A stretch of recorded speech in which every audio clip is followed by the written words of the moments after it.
नमस्कार मंडळी, हळदीची लागवड उष्ण आणि दमट हवामानात म्हणजे 25 ते 35 अंश सेंटीग्रेड तापमानात, मध्यम पावसाच्या आणि प्रखर सूर्यप्रकाशाचे तास दिवसात जास्त असतात अशा भागामध्ये चांगल्या प्रकारे होते.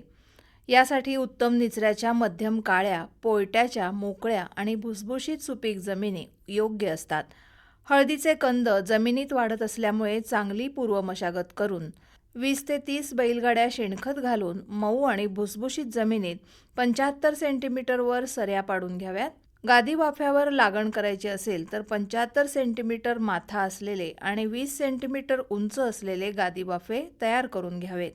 हळदीचं अधिक उत्पादन देणारं वाण म्हणजे कृष्णा, सेलम, राजापुरी, फुले स्वरूपा, सुवर्णा, सगुणा अशा जाती लागवडीसाठी योग्य आहेत.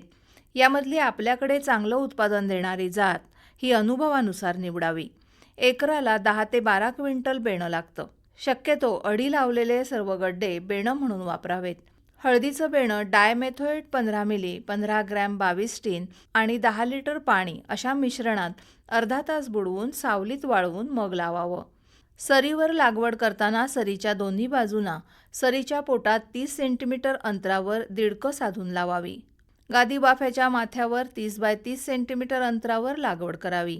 सरी सोडण्याच्या अगोदर किंवा गादी वाफे तयार करण्याच्या अगोदर जमिनीत एकरी 20 ते 30 बैलगाड्या शेणखत, 2 गोण्या युरिया, 5 गोण्या सिंगल सुपर फॉस्फेट किंवा 2 गोण्या DAP आणि 1.5 गोणी म्युरेट ऑफ पोटॅश, याचबरोबर 10 किलो मॅग्नेशियम सल्फेट, 10 क्विंटल निंबोळी पेंड आणि 2 गोण्या युरिया, ट्रायकोडर्मा 1 किलो टाकून भरणी करावी.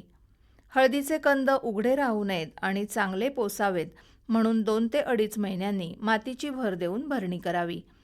सरीसाठी पाटपाण्यानं आणि गादी वाफ्यासाठी ठिबक किंवा तुषार सिंचनानं सिंचन करावं. त्या जमिनीत पावसाळ्यात पाणी साचणार नाही याची काळजी घ्यावी. हळदीवरील कंदमाशी, पानं खाणारी अळी, पानं गुंडाळणारी अळी, रस शोषणाऱ्या काडीच्या नियंत्रणासाठी बेणे प्रक्रिया करणंही गरजेचं आहे.